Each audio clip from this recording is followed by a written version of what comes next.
My dear Sauron, remember that one ring you made thousands of years ago?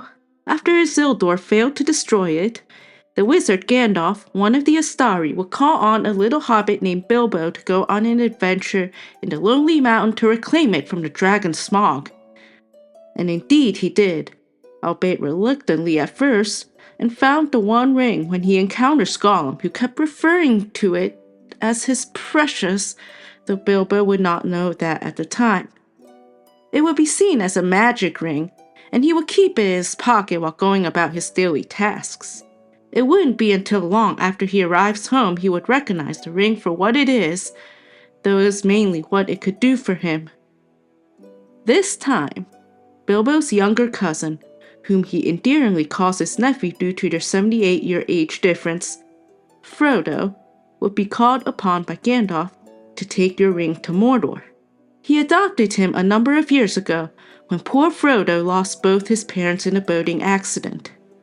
By then, Bilbo would already have had the ring for 60 years and would mainly see it as a magic ring. He went to his 11th birthday party with it and used it to disappear as his final joke.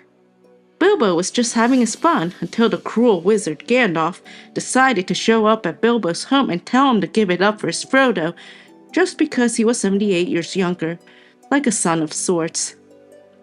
Bilbo was already used to the ring. He didn't want to give it up.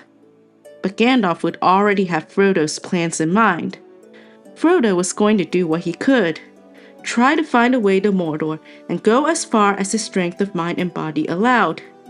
This strength would be given to him by Eru Ilúvatar, typically referred to as the One in the Third Age. First, Bilbo was going to Rivendell. Then at Rivendell, there would be a council led by the host, Elrond, who would decide along with Gandalf who would take the ring to Mordor, and it is up to us to stop him from his tracks. Bilbo would see Frodo for a few moments and the ring draped around his neck. "Have you got it here?" he asked in a whisper. "I can't help feeling curious. You know, after all I've heard, I should very much like just to peep at it again."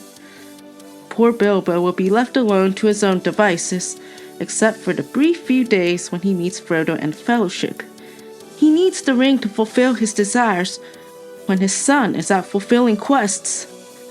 "I feel thin, sort of stretched," he would say earlier on, "like butter spread over too much bread."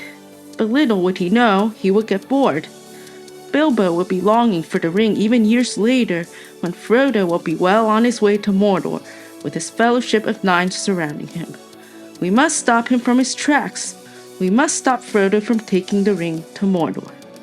It is your job, Sauron, to remind Bilbo to keep the ring. Remind him of all its benefits.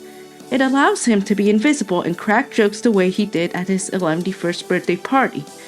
Speaking of which, it allowed him to live to be at least 71. Hobbits typically live to be about 100 or so, and Gollum, who possessed it before Bilbo, is in his 500s now.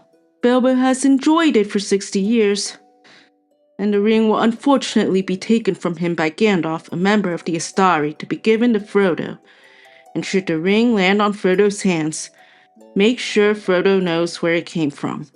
And should Frodo be brave enough to stand on top of the pits of Mordor, make sure he says the words, "I have come, but I do not choose now to do what I set out to do. I will not do this deed. The ring is mine," puts on the ring and vanishes. Oh well, at least we'll increase their lifespans. Your trusted comrade, Melkor Morgoth.